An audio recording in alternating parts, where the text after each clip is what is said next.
Hello everyone, welcome back to Maths Marathon classes. This time I'll be revising all the formulas and concepts of the chapter complex numbers. The entire chapter will discuss in brief, in short. Okay, the chapter complex numbers.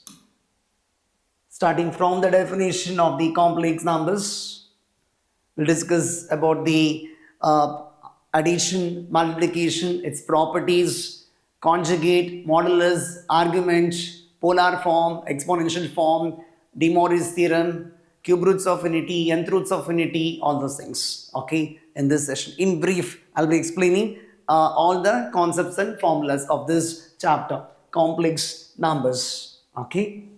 Start with the definition of the complex numbers. The definition of the complex numbers is Z is equal to complex numbers is denoted by the symbol Z usually. Z is equal to x plus iy, where x and y are real numbers and I is root of minus 1 we know, where x is root of, where I is root of minus 1, x and y are any two real numbers. X and y are real numbers and I is root of minus 1, square root of negative number. This is denoted with the symbol I. I stands for iota. So z equal to x plus iy is a complex number. Okay. I'll discuss the integral powers of I now itself. Integral powers of I. Integral powers of I.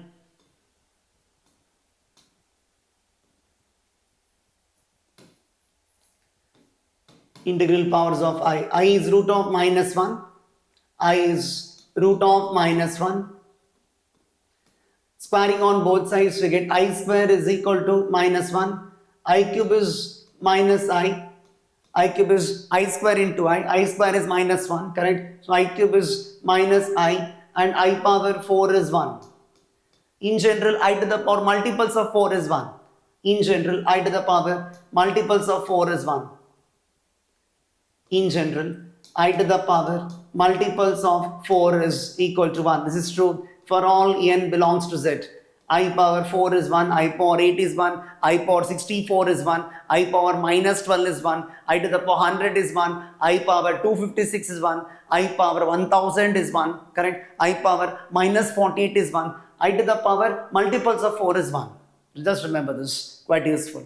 And also we have a result that I power n, the result connecting the integral powers of I is that I power n plus I power n plus 1 plus I power n plus 2 plus I power n plus 3 is equal to 0. Sum of the four consecutive integral powers of I is equal to 0. This is true for all n belongs to Z. It's true for all n belongs to Z. For all n belongs to integers. In words, how to put it? The sum of the four consecutive integral powers of I is equal to 0. I power 48 plus I power 49 plus I power 50 plus I power 51. Sum is 0.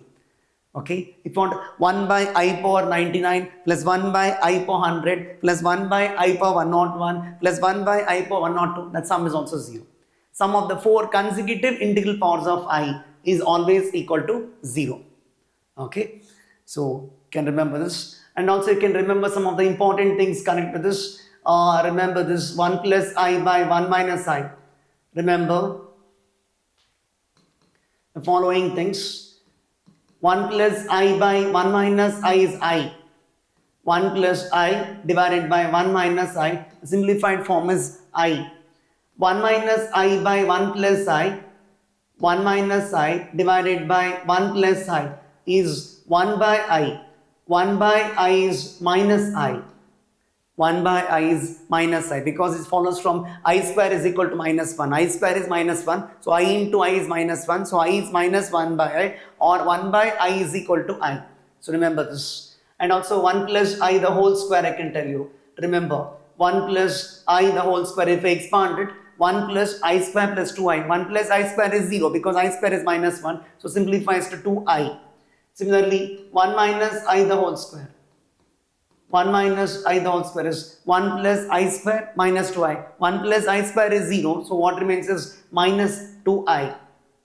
Okay. Same way, if you square this on both sides, I get 1 plus I power 4. 1 plus I the whole square is 1 plus I power 4, which is 4I square. 4I square is minus 4, correct? So you can remember that 1 plus I to the power 4 is equal to minus 4. And 1 minus I to the power 4, this is also minus 4.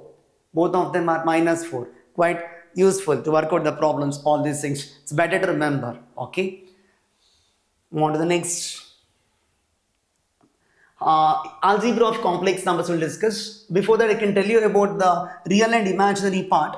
Here, z equal to x plus iy. No, x is called real part of the complex number and y is called imaginary part of the complex number.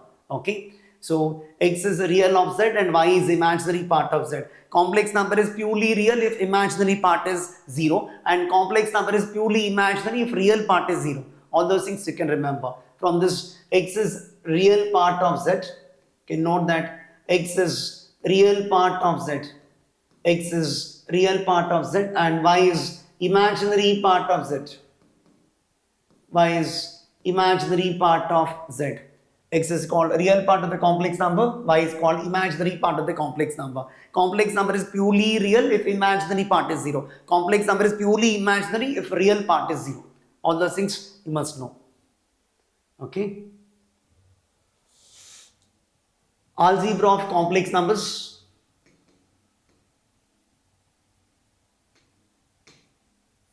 Algebra of complex numbers.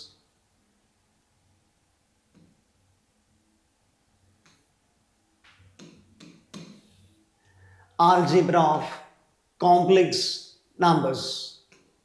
If you take two complex numbers z1 and z2, say z1 is equal to a plus ib and z2 is equal to c plus id, be two complex numbers, where a, b, c, d are real numbers and I is root of minus 1. Okay, be two complex numbers,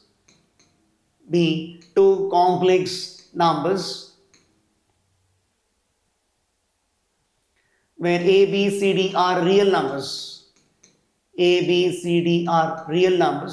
and I is root of minus 1. First one we have z1 plus z2. Adding the two complex numbers, add the real parts and add the imaginary parts. Add the real parts and add the imaginary parts. z1 minus z2 is subtract the real part plus I into subtract the imaginary parts. Multiplication of two complex numbers z1 into z2 is equal to a plus ib into c plus id. Multiply term by term and use the fact that I square is equal to minus 1. This is ac plus ibc plus iad plus I square bd. I square is minus 1, so this becomes AC minus BD in one bracket plus I into BC plus AD, using the fact that I square is equal to minus 1. Next we got division of two complex numbers Z1 by Z2. Z1 divided by Z2 is equal to A plus IB divided by C plus ID. For this we multiply and divide by the conjugate. Multiply and divide by C minus ID. So what we get is AC, multiply numerator to numerator, AC plus IBC minus IAD, correct, minus IAD minus I square BD. AC plus IBC minus IAD minus I square BD. Denominator is C square minus I square D square. I square is minus 1, so this becomes AC plus BD in one bracket. AC plus BD in one bracket plus I common BC minus AD divided by I square is minus 1, so this becomes denominator is C square plus D square. You can separate the terms and write AC plus BD divided by C square plus D square plus I into BC minus AD divided by c square plus d square. Separating the terms and writing. So sum of two complex numbers is again a complex number. Difference of two complex numbers is again a complex number. Product of two complex numbers is again a complex number. Division of two complex numbers is also again a complex number. Okay. And finally discuss about the equality of the two complex numbers. Z1 equal to Z2 implies Z1 had taken A plus IB and Z2 had taken C plus ID. Two complex numbers are equal if and only if the real parts are equal and the imaginary parts are equal. A equal to C and B is equal to D. So this is about the algebra of two complex numbers. How to add, subtract, multiply, divide as well as equality of the two complex numbers. Two complex numbers are equal if the real parts are equal and the imaginary parts are equal. And also I want to discuss one more thing, important result. As I told you that 1 plus I by 1 minus I is I. Remember this, very important. The least positive integer n for which, important result, the least positive integer n, the least positive integer n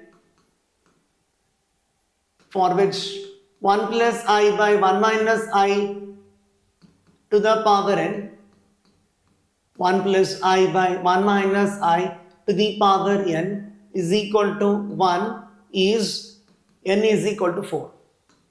The least positive integer n for which this equation is satisfied is n equal to 4. Okay. So this is very important result. Many times in many of the competitive exams this question is asked. So answer is n equal to 4. This is a question. Answer is n equal to 4. Okay. And next we go to multiplication of two complex numbers. I can discuss about the properties. I discussed the algebra of two complex numbers. I can discuss the properties of addition and multiplication of complex numbers. Properties of addition and multiplication. Properties of addition of complex numbers.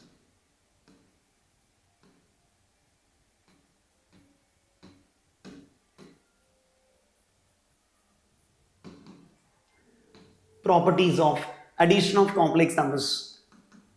Sum of two complex numbers is a complex number. Z1 plus Z2 belongs to C. For all Z1 comma Z2 belongs to C. This is called as closure law. This is called the closure law. Sum of two complex numbers is again a complex number. Z1 plus Z2 is same as Z2 plus Z1. Z1 plus Z2 is same as Z2 plus Z1. This is true for all Z1, Z2 belongs to C. This is called as commutative law. Commutative law, this is called. Next we have associative law. Three complex numbers. We should take Z1 plus Z2 plus Z3 is equal to Z1 plus Z2, Z1 plus Z2 plus Z3 for all Z1 comma Z2 comma Z3 belongs to C. This is associative law.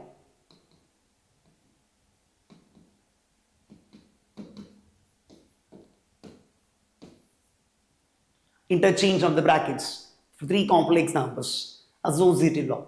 Next we have Z plus 0 is equal to 0 plus Z is equal to Z. This is called identity law. This is true for all Z belongs to C. For all Z belongs to C. This is called as identity law.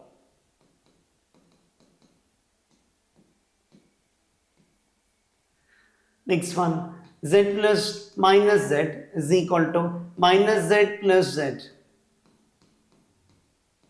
is equal to 0 for all Z belongs to C. This is called as inverse law. Minus Z is called as the additive inverse of Z. Even for board exams, MCQs, each and every word matters. Okay, 0 is called as additive identity and minus Z is called as additive inverse of the complex number Z.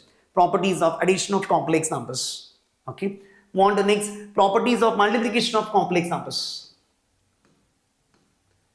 Properties of multiplication of complex numbers.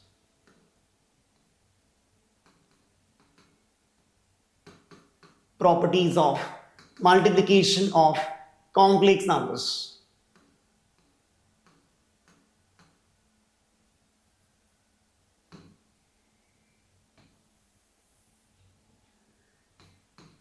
z1 into z2 belongs to C for all z1 comma z2 belongs to C.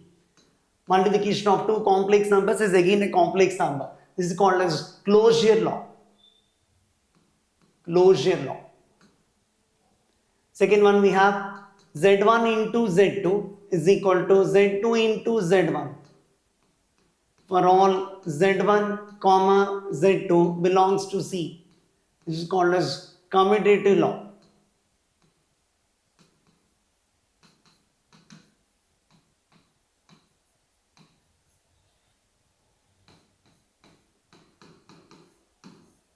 z1 into z2 into z3 is equal to z1 into z2 into z3 for all z1 comma z2 comma z3 belongs to C.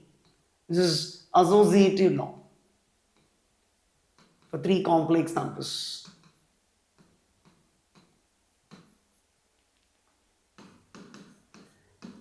Z into 1 is equal to 1 into Z is equal to Z for all Z belongs to C. This is called as identity law. 1 is the identity element for multiplication. Identity law. Z into 1 by Z is equal to 1 by Z into Z is equal to 1 for all Z belongs to C except 0. Means excluding 0. It's called as inverse law. 1 by Z is called as multiplicative inverse of Z. It's quite important. Minus Z is additive inverse of Z. 1 by Z is multiplicative inverse of Z. Quite important. Okay. And we have distributive law. Z1 into Z2 plus Z3 is equal to Z1 Z2 plus Z1 Z3. Z1 plus Z2 into Z3 is equal to Z1 Z3 plus Z2 Z3. This is true for all Z1 comma Z2 comma Z3 belongs to C, called as the distributive law.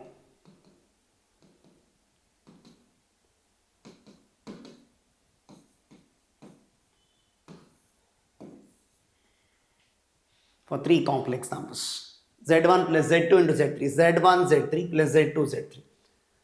So Z1 into Z2 plus Z3, Z1 Z2 plus Z1 Z3. Okay.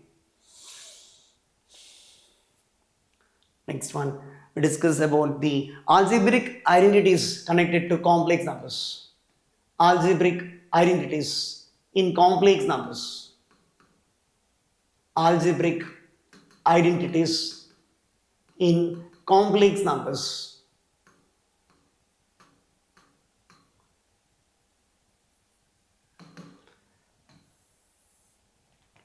First one we have Z1 plus Z2 the whole square is equal to Z1 square plus Z2 square plus 2 times Z1 Z2. Z1 minus Z2 the whole square.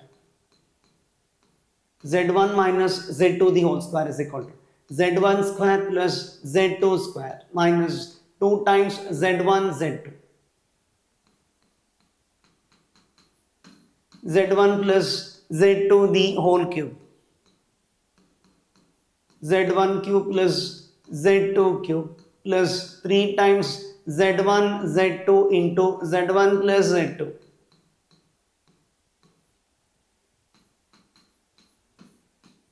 Z1 minus Z2 the whole cube is equal to Z1 cube minus Z2 cube minus 3 Z1 Z2 into Z1 minus Z2. Z1 square minus Z2 square is equal to Z1 plus Z2 into Z1 minus Z2. Algebraic identities connected to complex numbers for all Z1, Z2 belongs to C. They can ask questions based on this. They'll give the value of Z1 plus Z2, Z1, Z2, then ask you to find what is Z1 square plus Z2 square. This identity is quite useful. Similarly, others will work out. They'll ask you to find Z1 cube plus Z2 cube. If they give the values of Z1 plus Z2 and Z1, Z2, using this identity we can find out. Okay, z1 cube plus z2 cube can be found if z1 plus z2 and z1 z2 is given. Similarly, rest will work depending upon the given situation. Okay, on the next we discuss about the modulus of the complex number. Most important part of the complex numbers is modulus, conjugate and argument. Three things are there. Now I'll discuss the modulus of the complex number. Modulus of a complex number.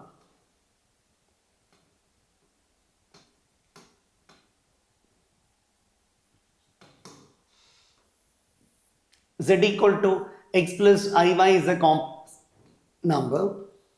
Then modulus of z is denoted by mod z. It's called as modulus of z and is defined as root of x square plus y square. Root of x square plus y square. In fact, it is root of real part square plus imaginary part square. Root of real part square plus imaginary part square.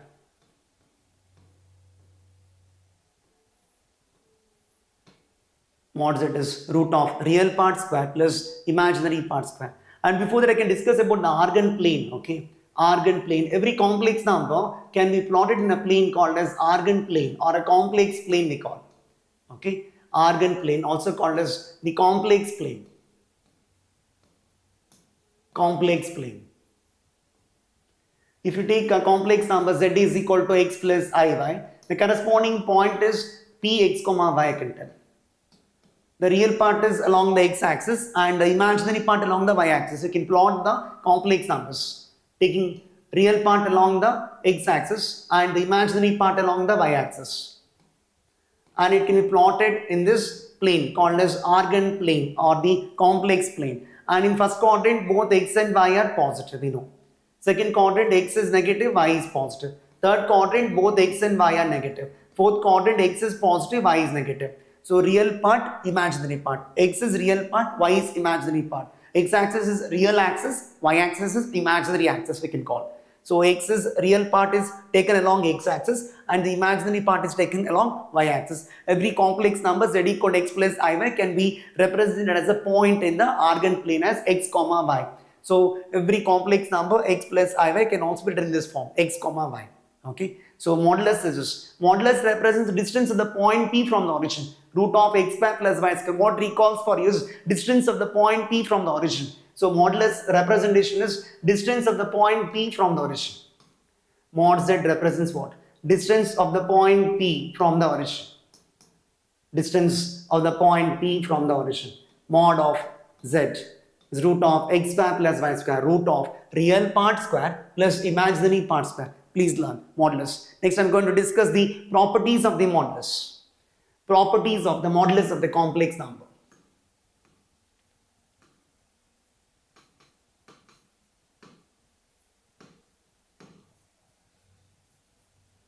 Properties of the modulus of the complex number.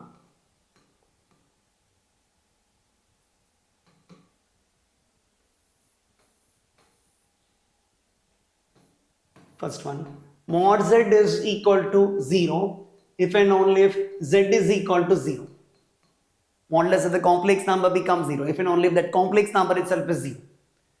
Mod of z is equal to mod of minus z is same as mod of z bar. Z bar of course is called as conjugate, same as mod of minus z bar. Third one we have real of a complex number z lies between minus mod z and plus mod z. Minus mod z and plus mod z. Similarly, imaginary part of the complex number lies between minus mod z and plus mod z. Real of z and imaginary of z both will lie between minus mod z and plus mod z. In fact, the maximum value of real of z is mod z and the minimum value of real of z is minus mod z. Same thing works for imaginary part of z. Imaginary of z maximum value is mod z and minimum value is minus mod z for imaginary part of complex number. Next we have z into z bar is equal to mod z square. This can also be included in properties of conjugate. Z into z bar is mod z square, quite important. Mod of z1 plus z2 square is equal to mod z1 square plus mod z2 square plus 2 times real part of z1 into z2 bar. 2 times real part of Z1 into Z2 bar. Same way you can write for mod of Z1 minus Z2 square. Mod of Z1 minus Z2 square is mod Z1 square plus mod Z2 square minus 2 times real part of Z1 into Z2 bar. Next we have mod of Z1 Z2 is equal to mod Z1 into mod Z2. Modulus of the product is product of the modulus. Same way, but modulus of the quotient is equal to quotient of the modulus. Mod of Z1 by Z2 is equal to mod Z1 divided by mod Z2. This is for Z2 not equal to 0. Z2 is not equal to 0. Of course, Z1, Z2 are into complex numbers. Yeah? Z2 not equal to 0. Modulus of the product is product of the modulus. Modulus of the quotient is quotient of the modulus. For denominator is not equal to 0. Also we have mod of Z1 plus Z2 square plus mod of Z1 minus Z2 square is equal to 2 times mod Z1 square plus mod Z2 square.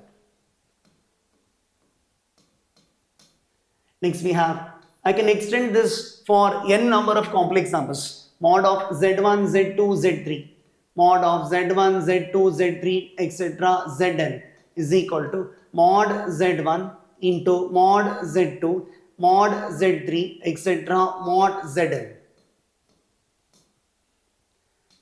And also I can combine like this. I can write mod of Z1, Z2 divided by Z3, Z4. It's a combination of both product and quotient. You can write it as mod Z1 into mod Z2 divided by mod Z3 into mod Z4.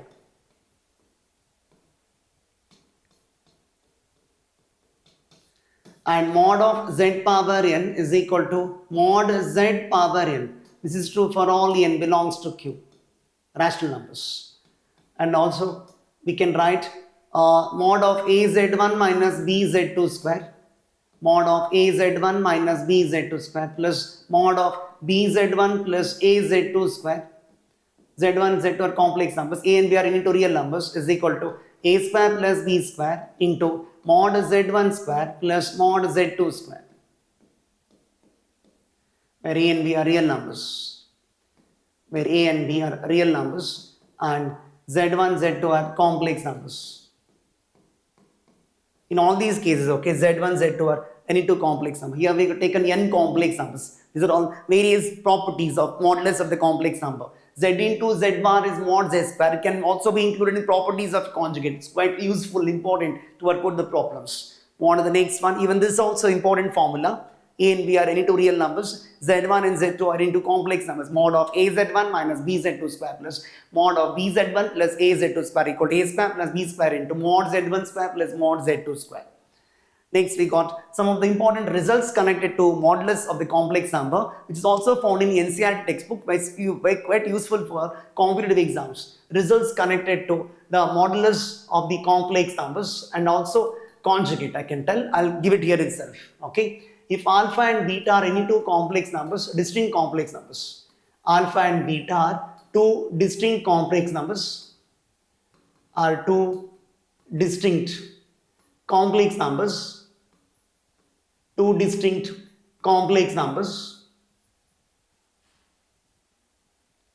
with either mod alpha is equal to 1 or mod beta is equal to 1.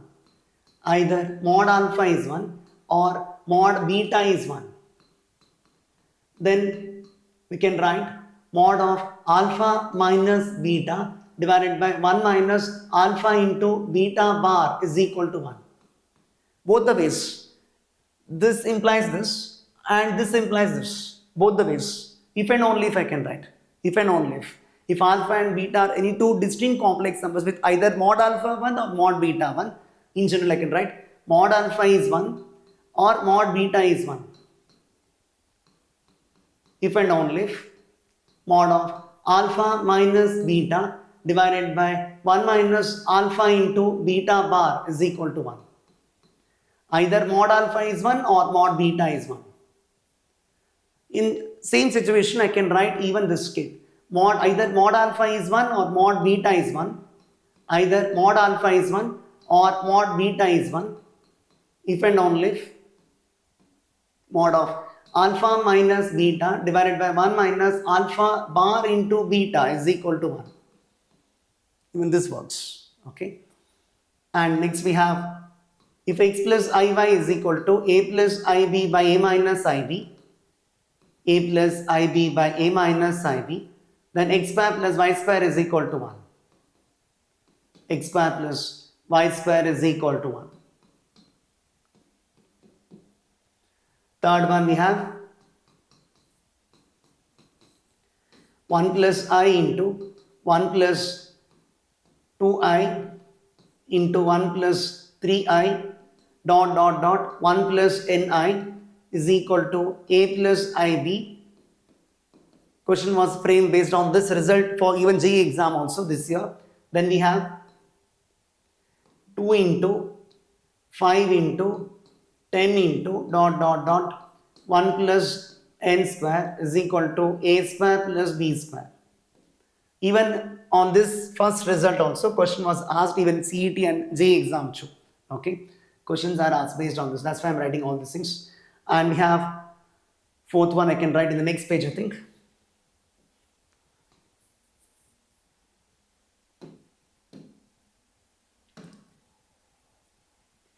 If x plus iy is equal to root of a plus ib by c plus id, if x plus iy is equal to root of a plus ib divided by c plus id, of course a, b, c, d and x and y are real numbers, then we have x square plus y square the whole square, x square plus y square the whole square is equal to a square plus b square divided by c square plus d square. It works even if there is minus sign also. If I give like this, x minus iy is equal to root of a minus ib divided by c minus id, then also I can write x square plus y square the whole square is equal to a square plus b square by c square plus d square.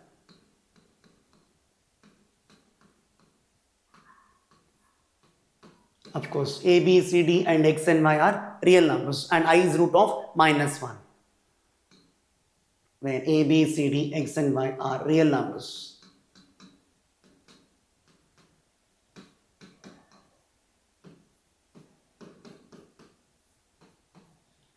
Next I go to geometrical representation of the complex numbers in terms of modulus of the complex number. Geometrical representation of the modulus of the complex number.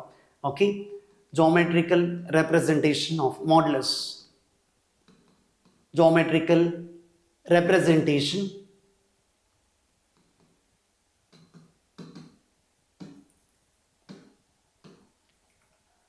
of modulus of the complex number.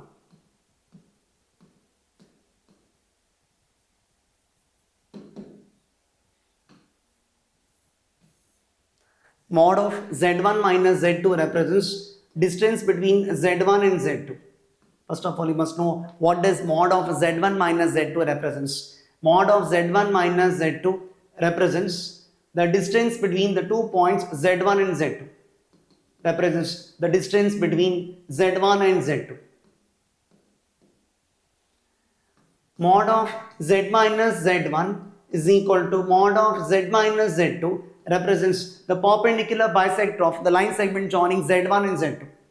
Represents the perpendicular bisector.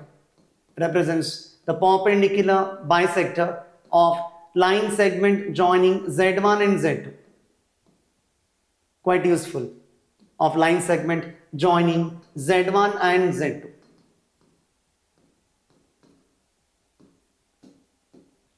Something like this. A is your z1 and B is z2. Point P moves such that P is z, okay? The point P moves such that PA is equal to PB. PA means mod of z minus z1. PB means mod of z minus z2. PA is equal to PB. Point P moves such that it is equidistant from the 2 points A and B. The part traced by this point is going to be the perpendicular bisector of AB. So mod of z minus z1 equal to mod of z minus z2 means it represents the perpendicular bisector of line joining z1 and z2. Remember this. On to the next. Third one we have mod z equal to r represents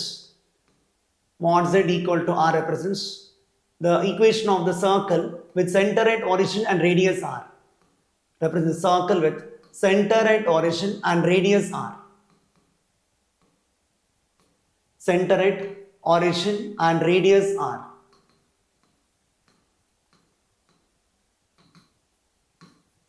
In fact, for different values of r, we'll get concentric circles. Center is at origin, radius is r.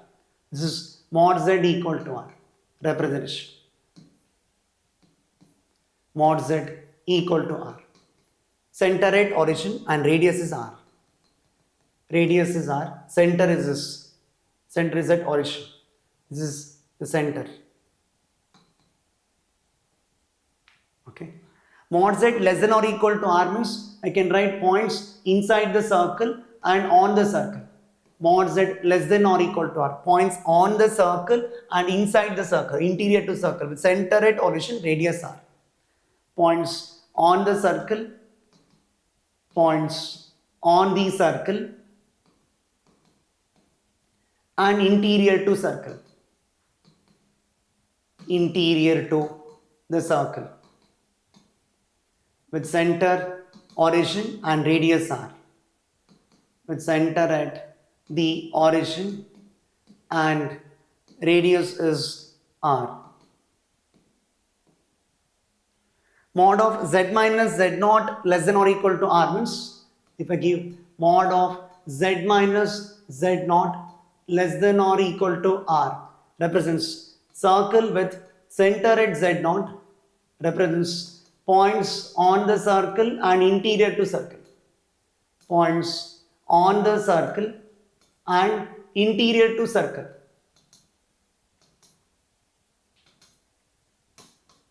Interior to circle with center z0 and radius r. With center z0 and radius r. Is points on the circle and interior to circle. Points on the circle and interior to circle. Center at z0 and radius r.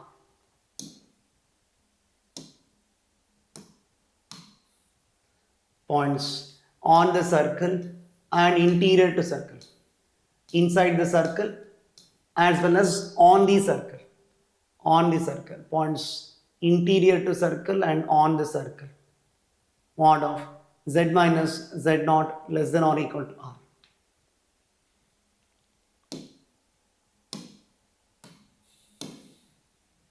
Hope it's clear. All these things very much useful to work out the problems for JEE 11. Okay. Next, sixth one. Mod of z minus z1 square plus mod of z minus z2 square is equal to mod of z1 square minus z2 square. Represents equation of circle with z1 and z2 as endpoints of diameter. With z1 and z2 as endpoints of diameter. z1 and z2 as endpoints of the diameter. Diameter form of a circle, from there we get this. There it satisfies angle in a semicircle is right angle. So using that we get this. Mod of, this is a diameter, endpoints of the diameter are known. A is z1 and B is z2. Angle in a semicircle is right angle we know. So this point is P, which is z.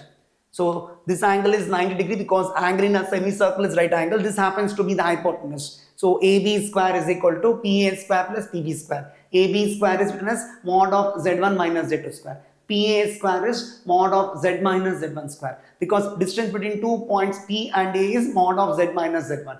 PB square is mod of Z minus Z2 square. So using Pythagoras theorem from the diameter form, if you know the endpoints of the diameter, we can write the equation of circle like this. Already questions are asked based on this even in JEE exam. You must remember that diameter length is mod of Z1 minus Z2 square and half of the diameter is radius. That also you must know. Diameter is mod of Z1 minus Z2. So right hand side what is there here? If you take square root of that, we get the length of the diameter. Okay, square root of this. Next, I'm going to discuss about the equations of ellipse here. You know that in ellipse, sum of the focal distances is constant, which is equal to the length of the major axis. Suppose you take the ellipse equation in this form, correct? Ellipse, which is having two fixed points, A and B are the two fixed points, which is called the foci of the ellipse, and P is the point which moves in the plane such that PA plus PB is constant. Sum of the focal distances is constant, which could be written as A is Z1 and B is Z2, P is Z. Okay, A is your point Z1 and B is your point Z2. Equation could be written as mod of Z minus Z1 plus mod of Z minus Z2 is equal to mod of is equal to KL, right? Where K is greater than mod of Z1 minus Z2. Where K should be greater than mod of Z1 minus Z2 for ellipse. This right hand side will represent the length of the major axis 2a in case of ellipse, and K should be greater than mod of Z1 minus Z2. If K is less than mod of Z1 minus Z2, it becomes empty set. If K is less than mod of Z1 minus Z2, in this case it becomes empty set. And if K is equal to mod of Z1 minus Z2, it becomes a straight line, represents a line segment.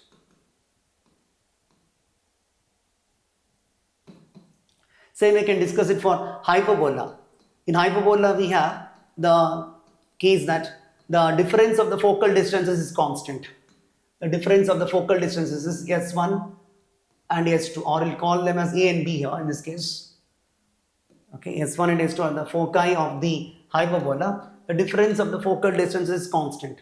P is a point, A is here, B is here. A and B are the two fixed points called the foci of the hyperbola. We know that difference of the focal distances is constant in case of hyperbola.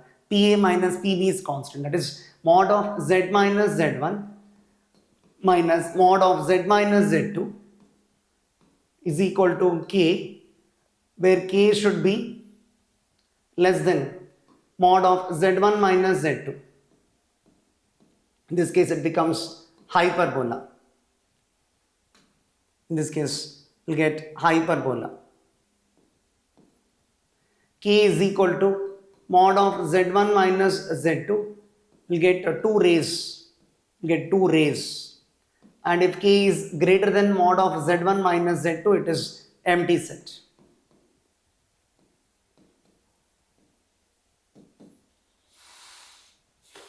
Next also I can represent about the parabola.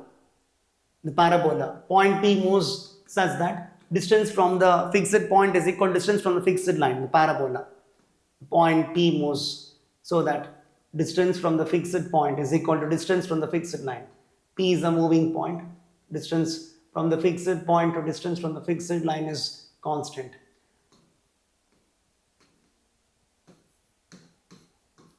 SP is equal to PM. SP is equal to PM. SP is mod of Z minus Z naught. Mod of Z minus Z naught is equal to distance of the point P to the line, mod of alpha bar into Z plus alpha into Z bar plus some R divided by 2 times mod alpha. Equation of the parabola in terms of complex numbers. And equation of line also we can write it as, equation of line is, this is parabola, distance from the fixed point is equal to distance from the fixed line. Equation of line in the complex number form is, equation of line is Z is equal to Z1 plus lambda times Z2 minus Z1. Just like in 3D geometry we have vector R is equal to A plus lambda times B minus A, which could also be written in this form, which is, if you take a Z1 common here, Z1 common, 1 minus lambda get. Z1 into 1 minus lambda plus lambda into Z2, where lambda is some real number. Equation of line also we can represent like this. Or we can represent in this form, alpha bar Z plus alpha into Z bar plus some constant R. Okay, equations of, in terms of, equation of line in terms of complex number is also given here. And this is representing the equation of the parabola. Next, we move on to the conjugate of a complex number.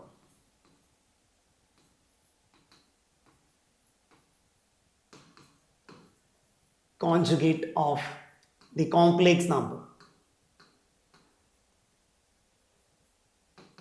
If z equal to x plus iy is a complex number, conjugate is denoted by z bar, which is x minus iy.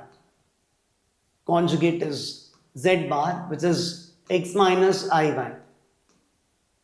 Conjugate is z bar, which is equal to x minus iy. Properties of the conjugate. And conjugate is nothing but the reflection of the point P with respect to x-axis. Geometrically, conjugate is reflection of the point P with respect to x-axis.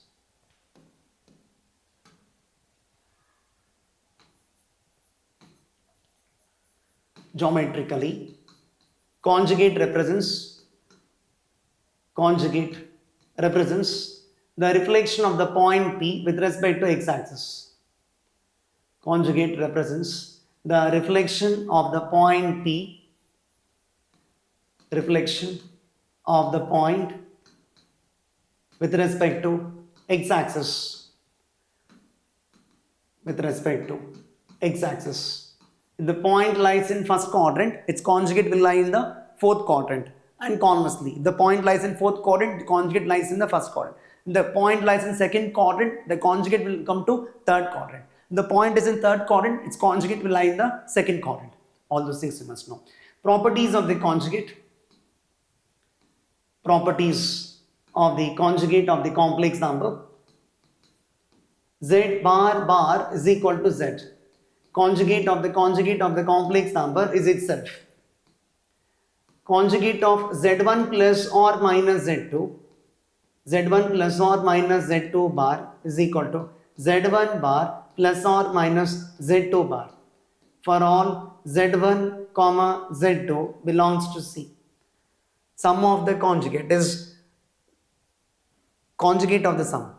Difference of the conjugate is conjugate difference. Conjugate of Z1 plus conjugate of the sum is sum of the conjugate. Conjugate of the difference is equal to difference of the conjugate. Similarly, we got conjugate of the product and conjugate of the quotient. Z1 Z2 bar is equal to Z1 bar into Z2 bar. For all Z1 comma Z2 belongs to C. Z1 divided by Z2, the whole bar is equal to Z1 bar divided by Z2 bar. For all Z1 comma Z2 belongs to C, Z2 not equal to Z.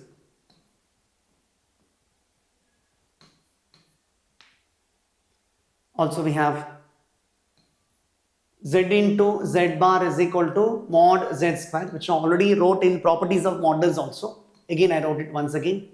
Next, we have real of Z is Z plus Z bar by 2. Real of Z is Z plus Z bar divided by 2. Imaginary of Z is Z minus Z bar divided by 2i. Z minus Z bar divided by 2i. And if a complex number, if a non-zero complex number satisfies Z equal to Z bar, then Z is purely real. Z is purely real for non-zero complex number. Okay. Z equal to minus Z bar, the complex number is purely imaginary. Z is purely imaginary.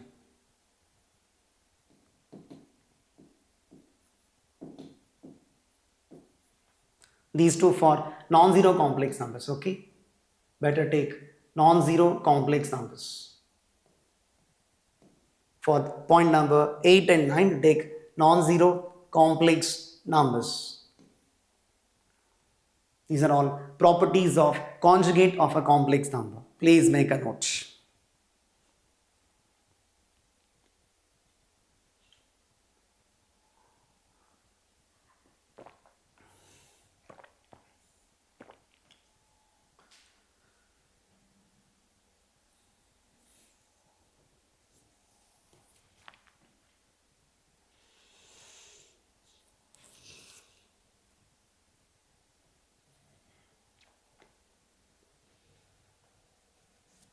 Next, we'll discuss about the argument of a complex number.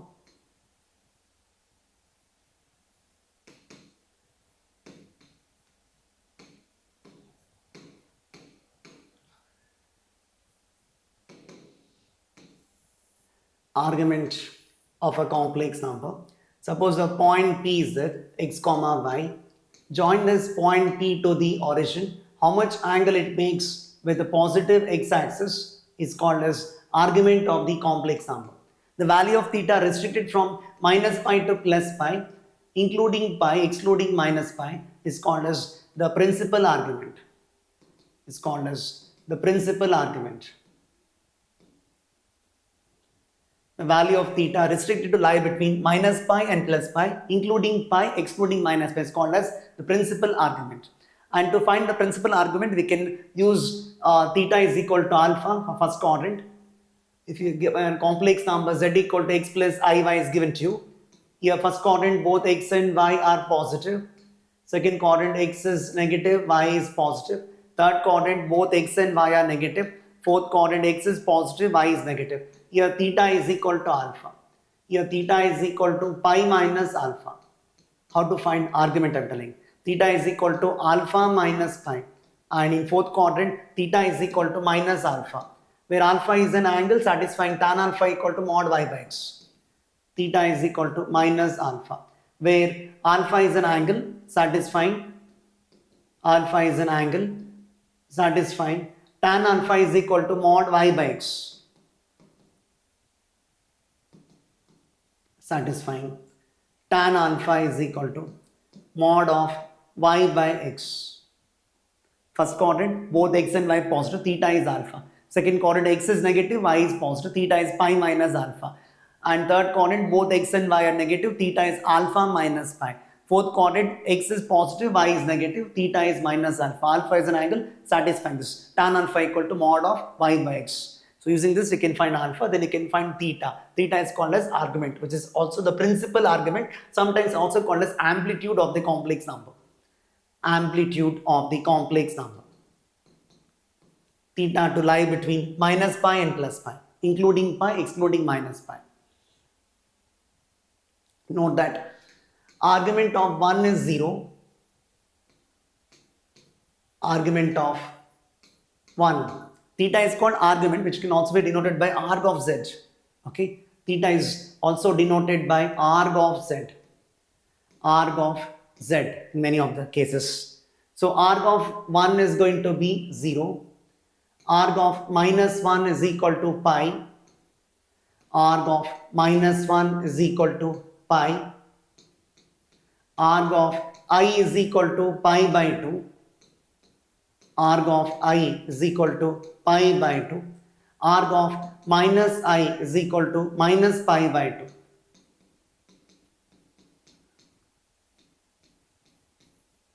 And also note that argument of purely positive real number, argument of purely positive real number is equal to 0. K is positive, argument is 0. K is negative, argument is pi.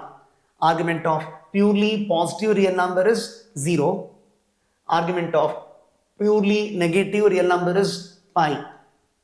Argument of purely positive real number 0. Argument of purely negative real number is pi. K less than 0. Similarly, I can write arg of Ki.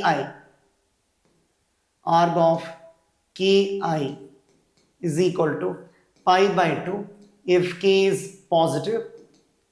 If K is positive, arg of Ki is minus pi by 2 if K is negative. This is for K is positive if K is negative. Okay, arg of K and arg of Ki. Next we have properties of argument of the complex number.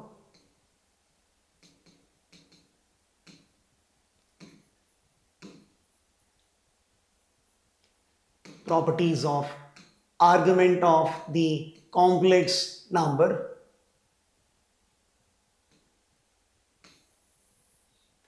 Arg of z1 z2, arg of the product is equal to sum of the arguments, arg of z1, z2 is arg of z1 plus arg of z2. We'll add a constant, 2k pi, because in order to bring it to the interval minus pi to plus pi, sometimes you have to add suitable multiple of 2 pi, okay, where k is some integer.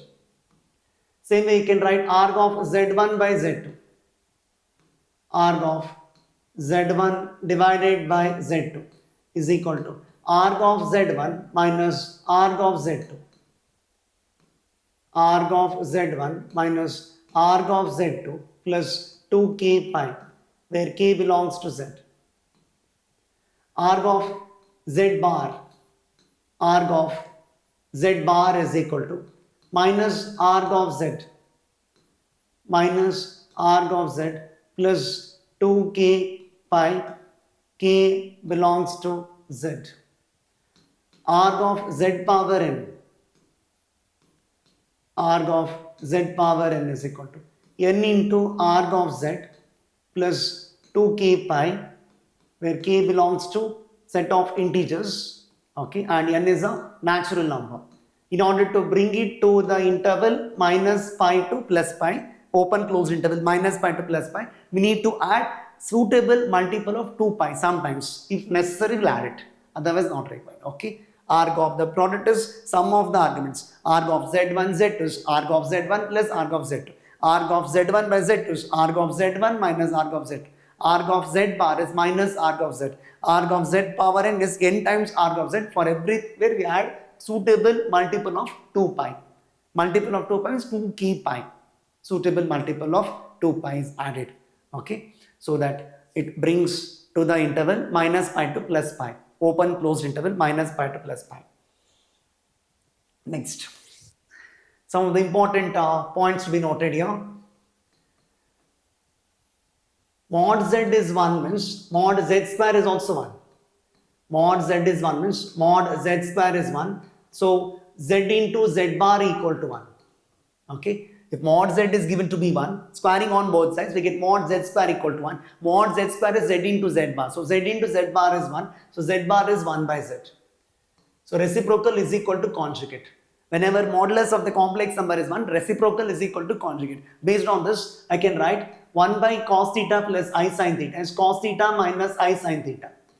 1 by cos theta plus I sin theta is equal to cos theta minus I sin theta. Same way, 1 by sin theta plus I cos theta, 1 by sin theta plus I cos theta is going to be equal to sin theta minus I cos theta. Sin theta minus I cos theta. And if it is in this form, the simplified form of 1 plus cos theta plus I sin theta divided by 1 plus cos theta minus I sin theta. 1 plus cos theta minus I sin theta. Simplified form of this will be cos theta plus I sin theta. We can take say W as cos plus I sin. 1 by W will be cos minus I sin. Cos plus I sin and cos minus I sin are reciprocals as well as their conjugates. Okay. And same way you can write 1 plus sin theta plus I cos theta. 1 plus sin theta plus I cos theta divided by 1 plus sin theta minus I cos theta. Simplified form of this will be sin theta plus I cos theta. If you take sin plus I cos as W, this will be 1 by W. 1 plus W by 1 plus 1 by W. That will be 1 plus W by W plus 1 by W. 1 plus W cancels, 1 by W is W. W is sin plus I cos. Please make a note of all these things. Quite useful to work out the problems. Mod z is 1 means conjugate is equal to reciprocal. Quite important. Z bar is equal to 1 by z. Whenever modulus of the complex number is 1.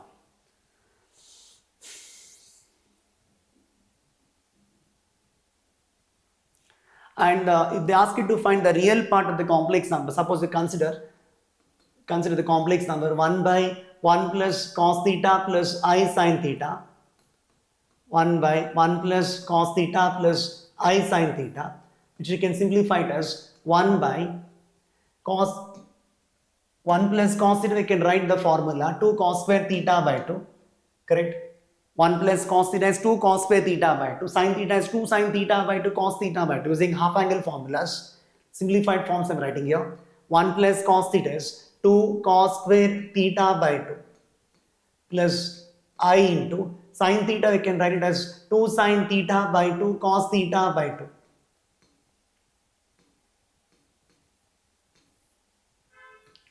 This is equal to 1 by 2 cos theta by 2 is common.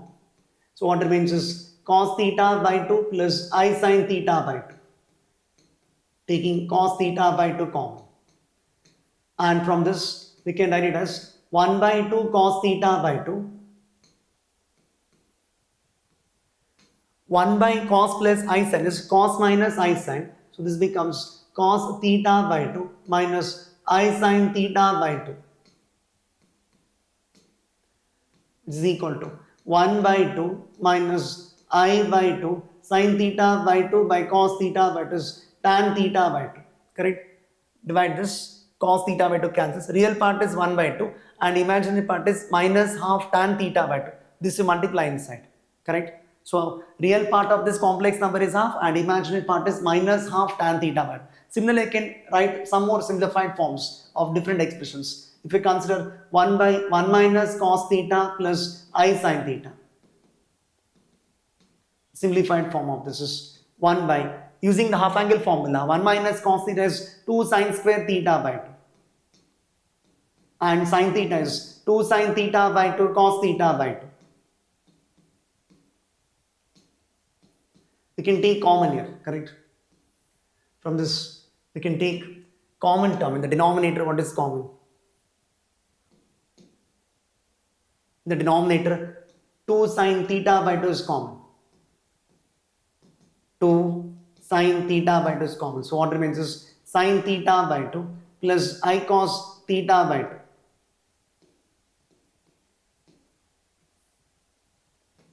Just 1 by 2 sin theta by 2. Correct? 1 by sin plus I cos is sin minus I cos. Sin theta by 2 minus I cos theta by 2. Multiply this inside. Sin theta by 2 cancels. Real part is half minus I by 2. Cos by sin is cot. Cot theta by 2. Like that we can simplify so many other expressions similar to this. I can consider 1 minus cos theta minus I sin theta. 1 plus cos theta plus I sin already done. 1 plus cos theta minus I sin theta. Many things I can consider, correct? I can consider 1 by 1 minus cos theta minus I sin theta. 1 by 1 minus cos theta minus I sin theta. I can consider 1 by 1 minus cos theta plus I sin theta. What was done in the previous 1 plus minus I can consider. Plus minus 1 by 1 plus cos theta minus I sin theta.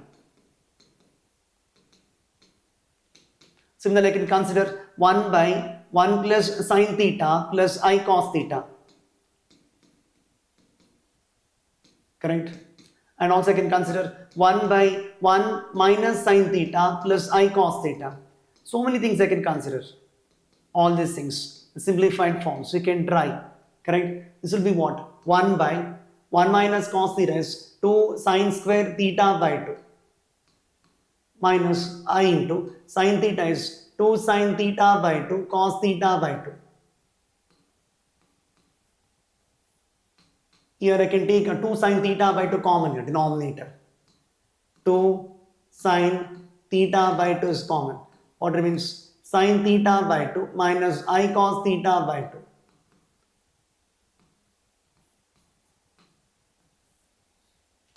Which you can write it as 1 by 2 sin theta by 2. Reciprocal of sin minus I cos is going to be sin plus I cos. Correct? Sin plus I cos.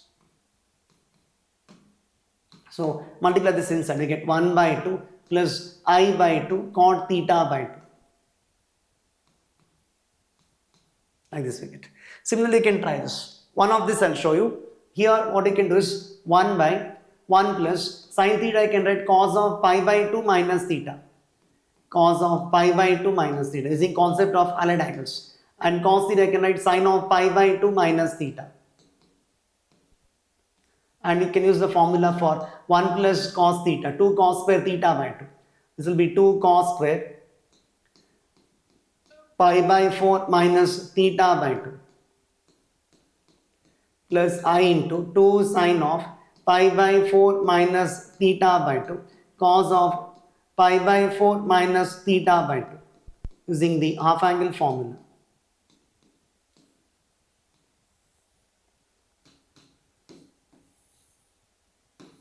One by 2 cos of pi by 4 minus theta by 2 common.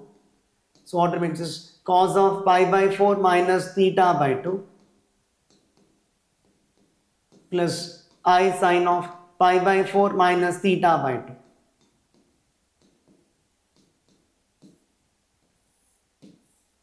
Which is equal to 1 by 2 cos of pi by 4 minus theta by 2.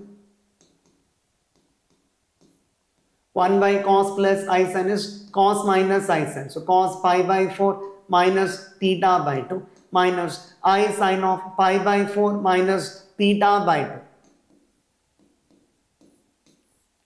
Then you can multiply this inside. Real part will be 1 by 2 and imaginary part is minus, half. I'll get the simplified form as half minus I by 2 tan of pi by 4 minus theta by 2.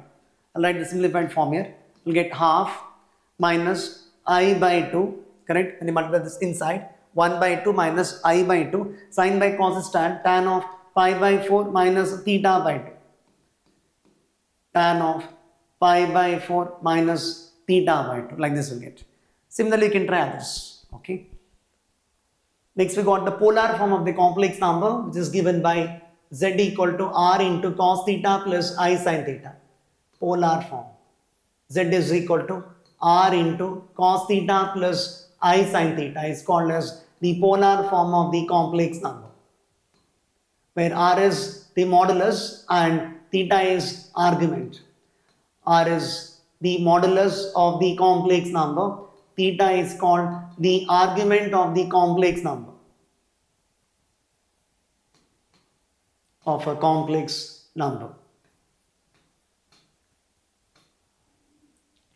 Exponential form, z is equal to r into e power I theta is called as exponential form. Z is equal to r into e power I theta is called as the exponential form, where r is modulus and theta is argument, where e power I theta is equal to cos theta plus I sin theta is called as Euler's formula. It's called as Euler's formula.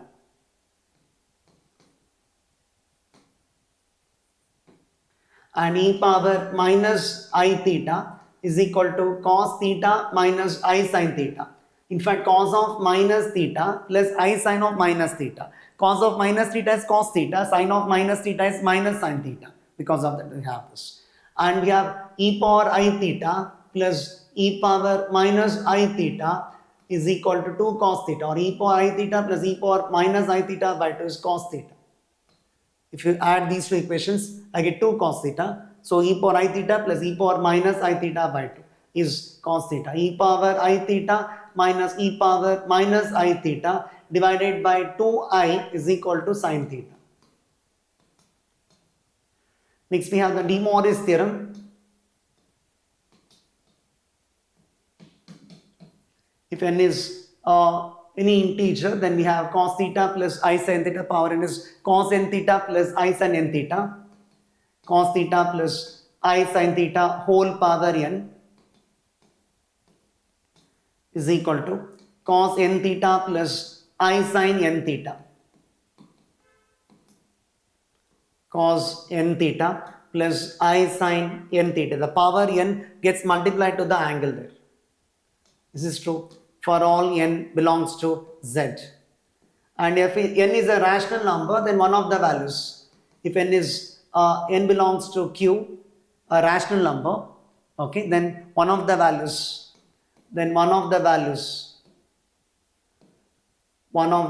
In fact, n is a fraction I can call, okay. And then one of the values of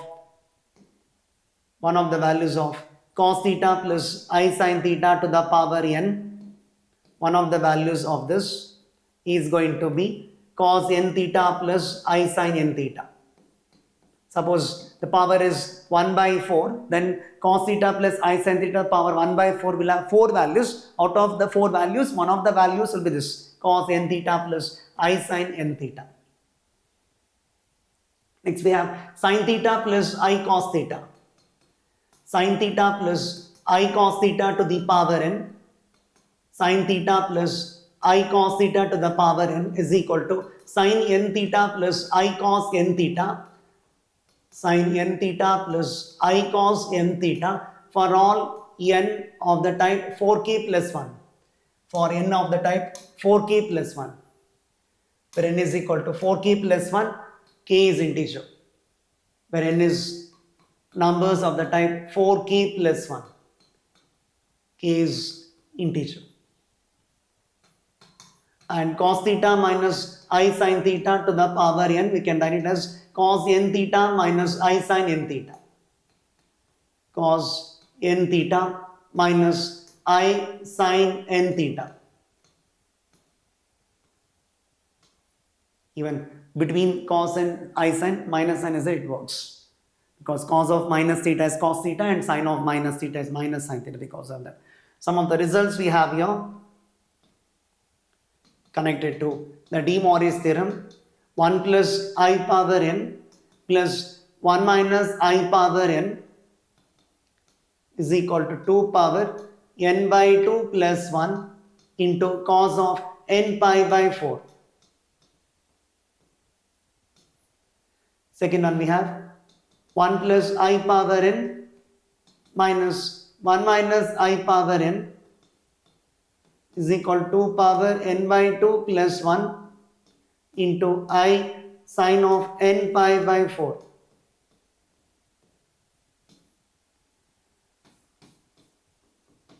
Next one, 1 plus I root 3 to the power n plus 1 minus I root 3 to the power n is equal to 2 power n plus 1 into cos of n pi by 3. Next we have, all these things are applications of De Moivre's theorem. 1 plus I root 3 power n minus 1 minus I root 3 power n is equal to 2 power n plus 1 into I sin of n pi by 3. Of course, n is integer here. Okay. Of course, you can take n as a natural number. Better. It works even for rational numbers because we are applying De Moivre's theorem in getting the answer. Root 3 plus I power n. Root 3 plus I power n plus root 3 minus I power n is equal to 2 power n plus 1 into cos of n pi by 6. Lastly, we have root 3 plus I power n, root 3 plus I power n minus root 3 minus I to the power n is equal to 2 power n plus 1 into I sin of n pi by 6. For minus we get sin component and for plus we get cos component. This is true for all n belongs to Q. Please make a note of this.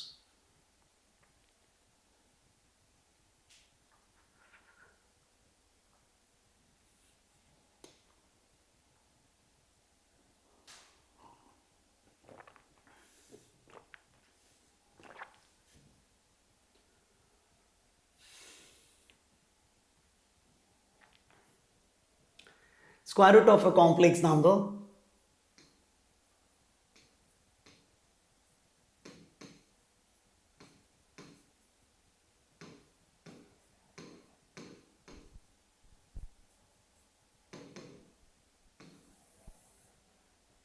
square root of a plus ib is equal to plus or minus root of mod z plus a by 2 plus I into b by mod b. This will decide the plus or minus. B is positive means mod b becomes b. B is negative means mod b becomes minus b. Okay. Using that we can write properly the sign of that into root of mod z minus a by 2, mod z minus a divided by 2 for b not equal to 0,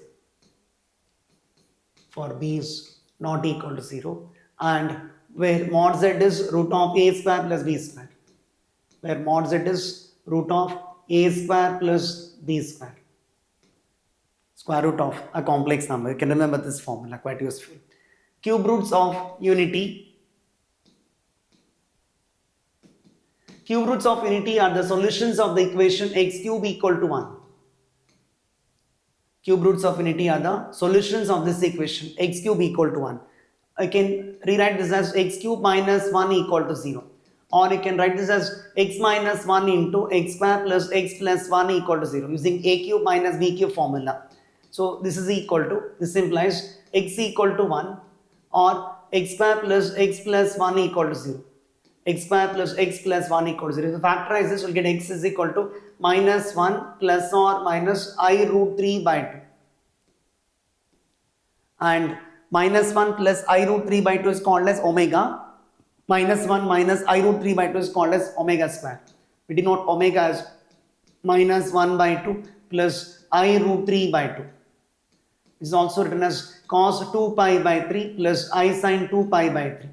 Cos plus I sin could be written as cis. Cos 2 pi by 3 plus I sin 2 pi by 3. This is omega square. Omega square is conjugate of omega. Minus half minus I root 3 by 2. This is cos of minus 2 pi by 3 plus I sin of minus 2 pi by 3. Cos of minus 2 pi by 3 plus I sin of minus 2 pi by 3. Omega and omega square. Remember that omega and omega square are the roots of the equation x square plus x plus 1 equal to 0. Omega and omega square are conjugates of each other. And if you square this, you're going to get this. If you square this, I'll get this. Note that omega and omega square are conjugates of each other. Omega and omega square are the roots of the equation. Omega and omega square are the roots of x square plus x plus 1 equal to 0. Are the roots of the equation x square plus x plus 1 equal to 0. Minus omega and minus omega square are the roots of the equation x square minus x plus 1 equal to 0. Minus omega and minus omega square are the roots of the equation x square minus x plus 1 equal to 0. Omega and omega square are conjugates of each other. Omega and omega square also reciprocals of each other. You must know that. Conjugate of omega is omega square. Omega bar is omega square. Conjugate of omega is omega square, and conjugate of omega square is omega. And reciprocal of omega is omega square. 1 by omega is omega square and 1 by omega square is equal to omega. All these things you must know. Properties of cube roots of unity we have. Properties of cube roots of unity.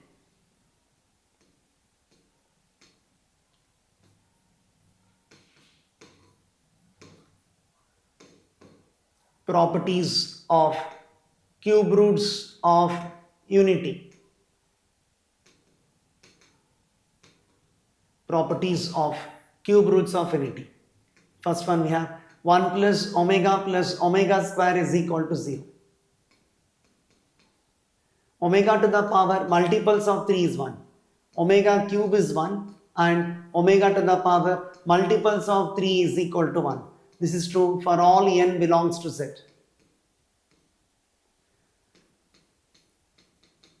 1 plus omega power n plus omega power 2n is equal to 3 if n is multiple of 3.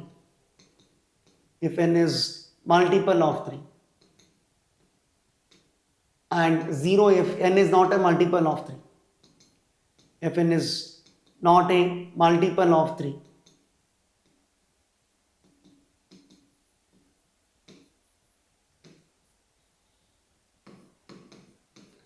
Omega power n plus 1 by omega power n is equal to, there are two cases, is equal to 2 if n is multiple of 3. Because omega cube is 1, omega power multiples of 3 is 1. So omega power multiple of 3 is 1, 1 plus 1, 2. Correct? Even this is 1, if this 1. Both are 1. This is 1, this is 1. So 1 plus 1 by 1 is 2 if n is multiple of 3. And it is going to be minus 1 if n is not a multiple of 3. N is not a multiple of 3.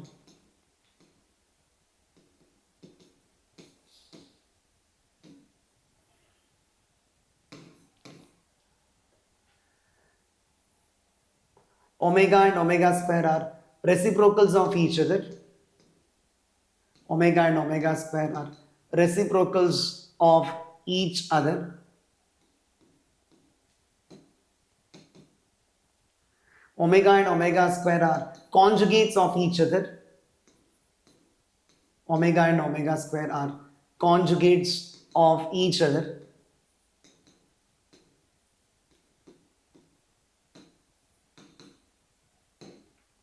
Cube roots of unity, when represented on the Argand plane, will form the vertices of an equilateral triangle. That's a beautiful property it is. And they form a GP also I can call. 1 omega omega square forms a GP because common ratio is omega, forms a geometric progression. And also cube roots of unity will form the vertices of an equilateral triangle. One is 1 comma 0. Omega is minus half plus I root 3 by 2, which comes in second quadrant, and omega square is minus half minus root 3 by 2. This is omega, which lies in second quadrant. This is omega square, which lies in third quadrant. If we join this, it forms the vertices of an equilateral triangle. Forms an equilateral triangle.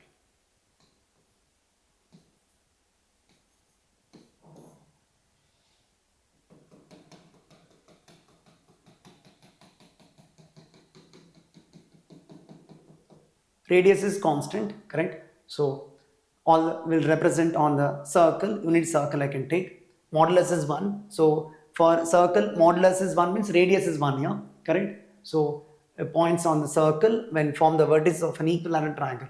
Each of this angle is 60 degree and this angle is going to be 120 degree.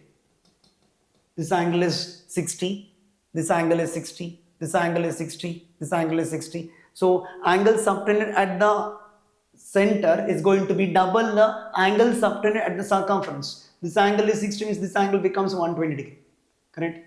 This angle is 120 degree. So even this angle is 120. Even this angle is 120. All these things you must know. 120, 120, 120. Each of these angles is 60. 60, 60, 60. Because it forms the vertices of an equilateral triangle. The cube roots of unity will form the vertices of an equilateral triangle. And the difference of the argument between any two consecutive vertices is 2 pi by 3. Okay. And so we can write the algebraic identities in terms of omega and omega square. Algebraic identities in terms of omega and omega square.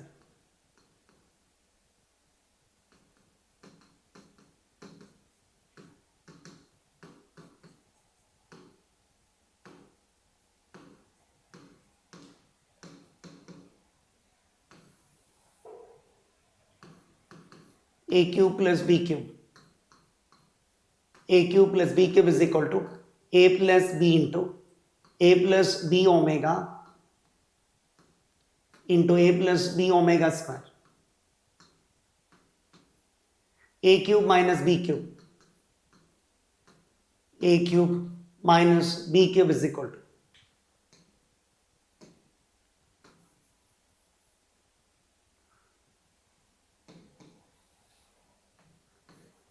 A cube minus B cube is equal to A minus B into A minus B omega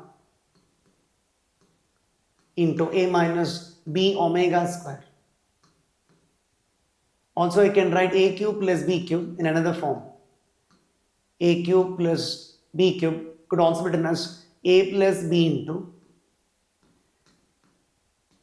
A omega plus B omega square into A omega square plus B omega. A cube minus B cube. A plus B, sorry, A minus B into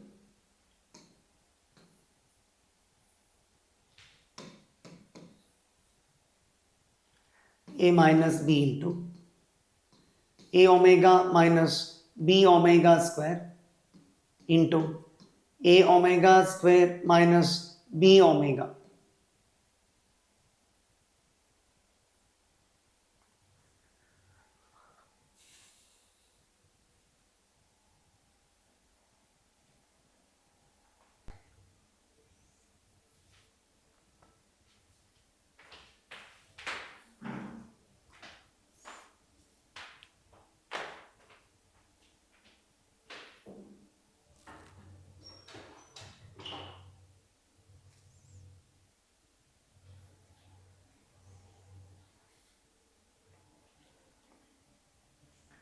Next one we have nth roots of unity.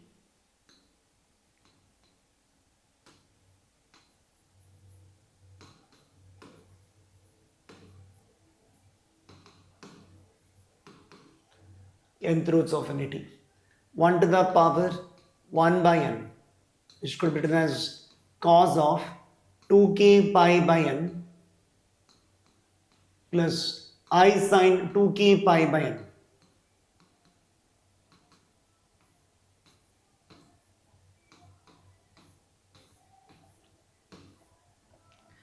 Where it takes the values 0, 1, 2, etc. n minus 1. You must know that sum of nth roots of unity is always 0 and product of nth roots of unity is minus 1 to the power n minus 1. Note that sum of nth roots of unity is always equal to 0. Sum of cube roots of unity is 0. Sum of fourth roots of unity is 0 always. Sum of nth roots of unity is equal to 0. Sum of nth roots of unity is equal to 0. Sum of nth roots of unity is equal to 0 and the product of nth roots of unity. This is got by using De Moivre's theorem, expressing the complex number in the polar form and then writing in this De Moivre's theorem form, okay, raising it to the power 1 by n. Product of nth roots of unity is minus 1 to the power n minus 1.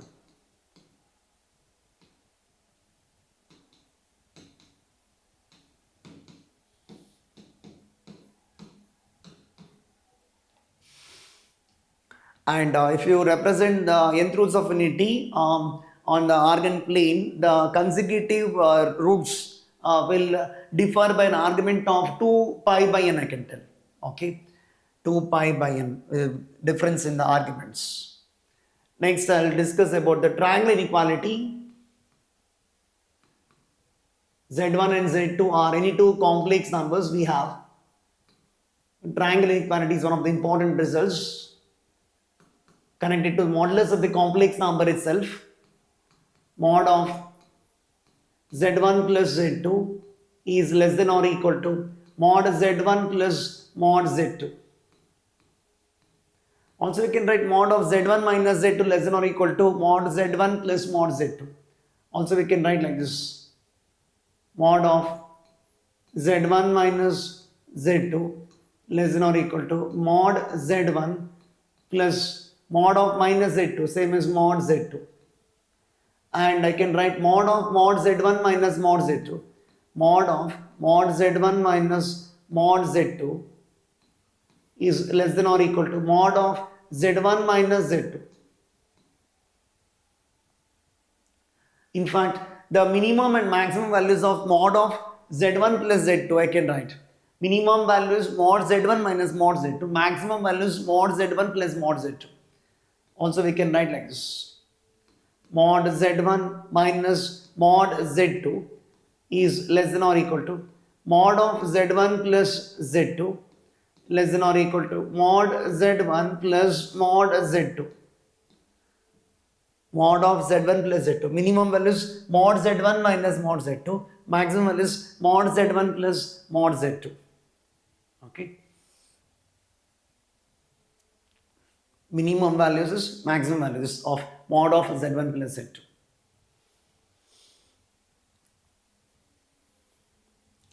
Next, I can discuss about one of the important concept or important result I can write.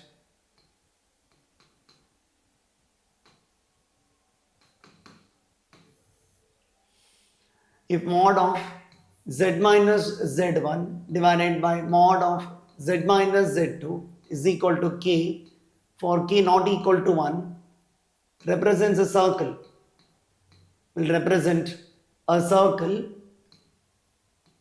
We can find the equation of circle, okay, will represent a circle with center at, many times questions are asked even in JEE exams, you can remember and write this, with center at z1 minus k square z2 divided by 1 minus k square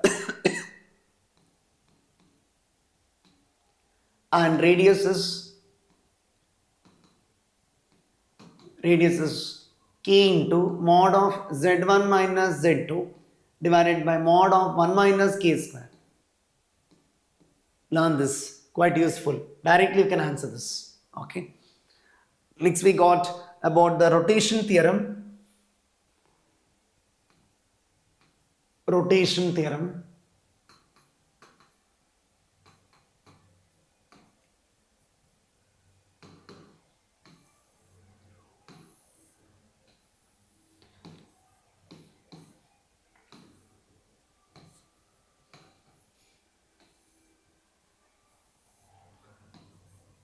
Z1, Z2, Z3.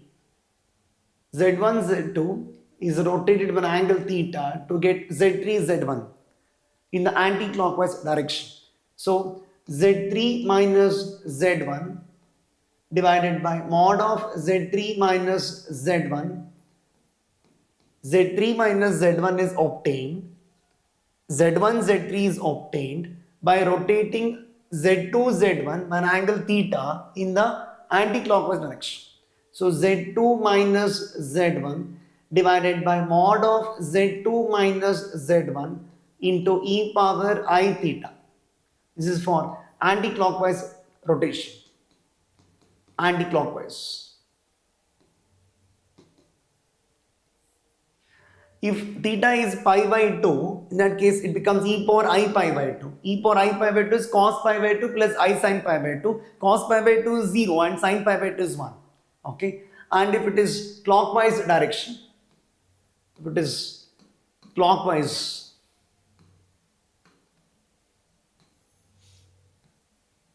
like this, clockwise direction, Z1, Z3, Z2. Z3, Z1 is obtained by rotating Z2, Z1 by an angle theta in the clockwise direction. Then Z3 minus Z1 divided by mod of Z3 minus Z1 is equal to Z2 minus Z1 divided by mod of Z2 minus Z1 into e power minus I theta. This is for clockwise direction. For clockwise it becomes e power minus I theta. Okay. This is clockwise and this is anti-clockwise. For anti-clockwise e power I theta. For clockwise e power minus I theta. Based on this I can write the result that, or note, if a complex number z is rotated by an angle pi by 2, if a complex number z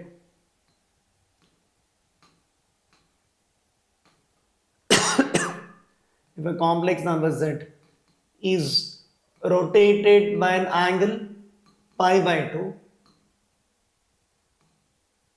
rotated by an angle pi by 2, pi by 2 is 90 degree, in the anti-clockwise direction, in the anti-clockwise direction,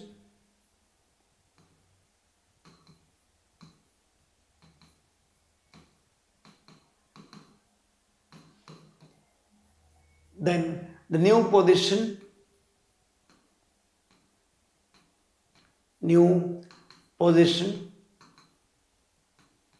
z dash is equal to z into e power I pi by 2. E power I pi by 2 is cos pi by 2 plus I sin pi by 2, which becomes I, because e power I pi by 2 is equal to cos pi by 2 plus I sin pi by 2. Cos pi by 2 plus I sin pi by 2. Cos pi by 2 is 0 plus I into sin pi by 2 is 1, which simplifies to I. Same way, if you're rotating by an angle pi by 2 in the clockwise direction, then you have to multiply the whole complex number by e power minus I pi by 2, which becomes minus I. If a complex number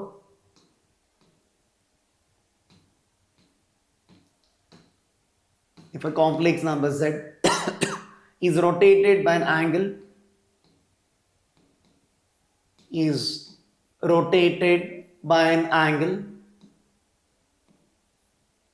pi by 2 in the clockwise direction about the origin we can take, okay, in the clockwise direction about the origin, you can add one sentence there, about the origin,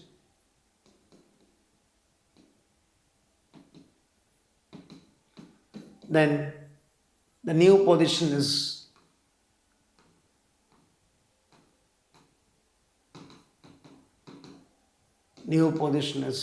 z dash is equal to z into e power minus I pi by 2.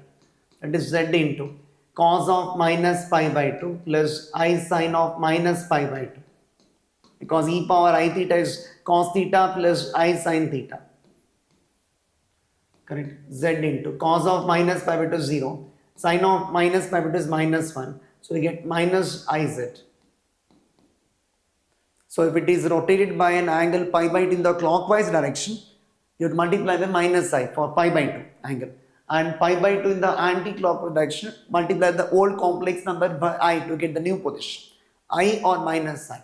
For anti-clockwise plus I, for clockwise minus I. And the result we have here. The area of the triangle formed by the complex numbers, area of the triangle formed by the complex numbers z, iz and z plus iz is half into mod z square. Area of the triangle formed by the three complex numbers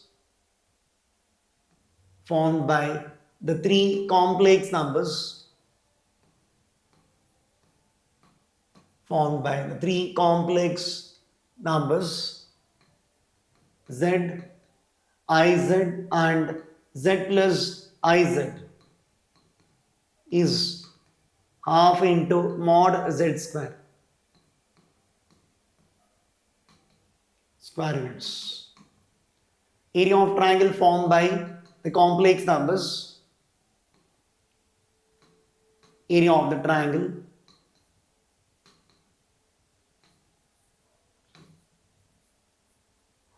formed by the three complex numbers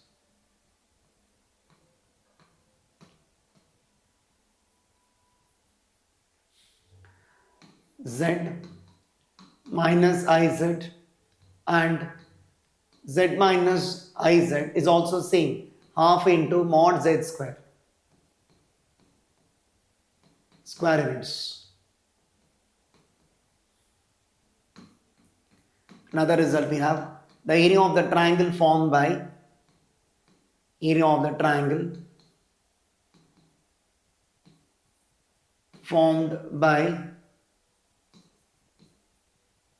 three complex numbers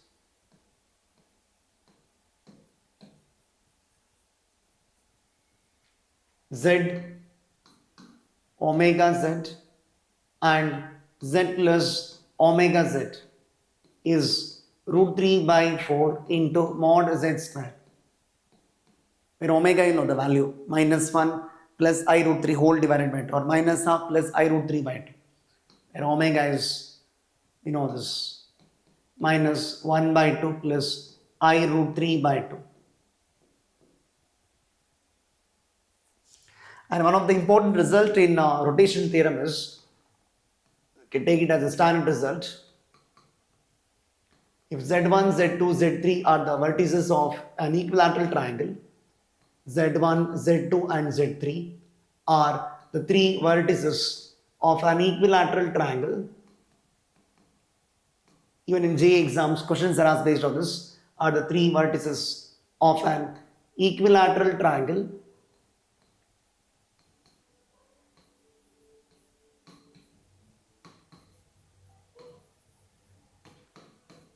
then it satisfies this z1 square plus z2 square plus z3 square is equal to z1 z2 plus z2 z3 plus z1 z3. Quite useful result. Okay.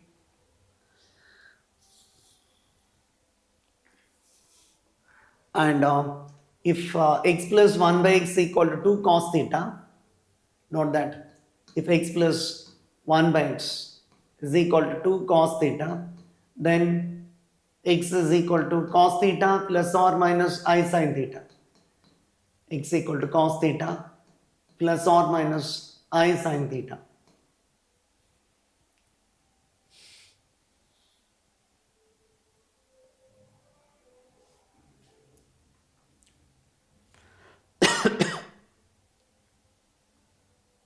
And also can take it as a result here.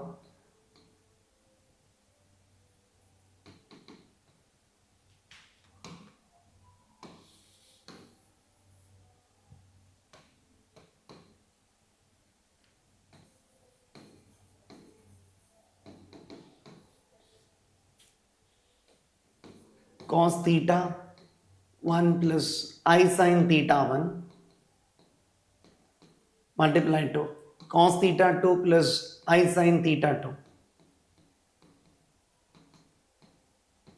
is equal to cos of theta 1 plus theta 2 plus I into sin of theta 1 plus theta 2, where theta 1 and theta 2 are real numbers. Same way it works for division also. Cos theta 1 plus I sin theta 1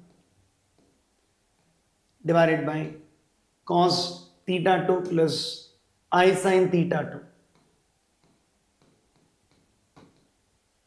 2. Division can read as cos of theta 1 minus theta 2 plus I into sin of theta 1 minus theta 2, where theta 1 and theta 2 are real numbers.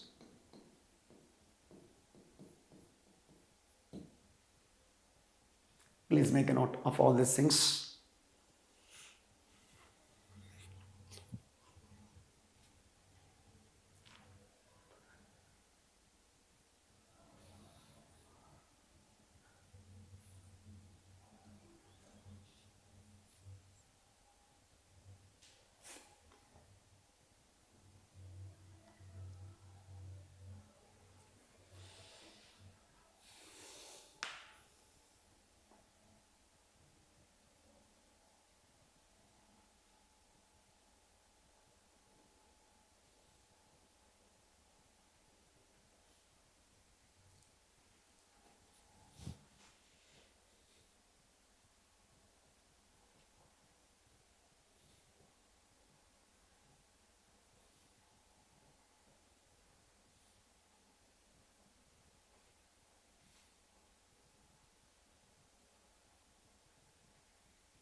So we discussed about the modulus, conjugate and argument, mainly three things we have in this chapter, and polar form of a complex number, De Moivre's theorem, nth roots of unity, cube roots of unity, all those things.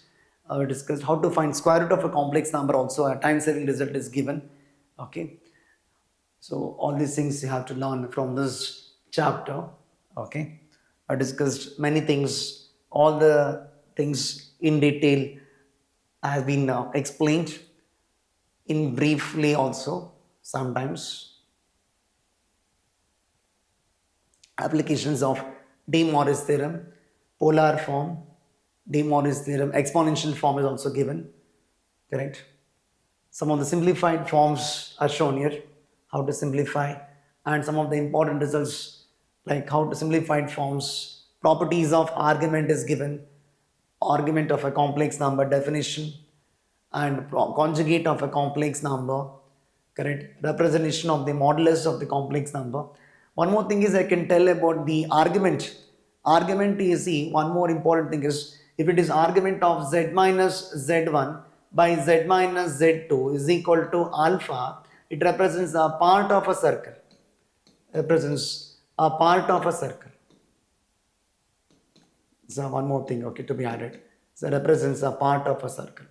And if it is argument of z minus z1 by z minus z2 is equal to plus or minus pi by 2, it represents the equation of circle with the circle with z1 and z2 as the endpoints of diameter. Circle with z1 and z2 as endpoints of the diameter.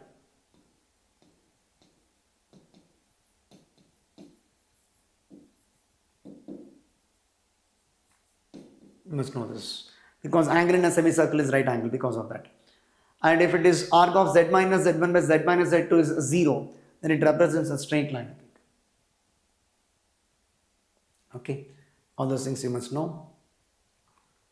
Various important geometrical representation of the modulus of the complex number is shown here.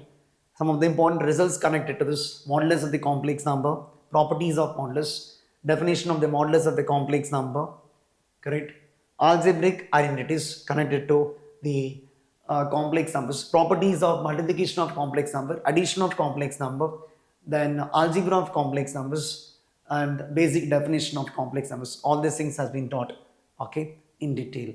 So, and another important results here, okay. So, in brief, I have discussed all the formulas and concepts of the chapter complex numbers. Many more videos will be uploaded in the coming days. Please subscribe to my channel and forward to your friends. Thank you.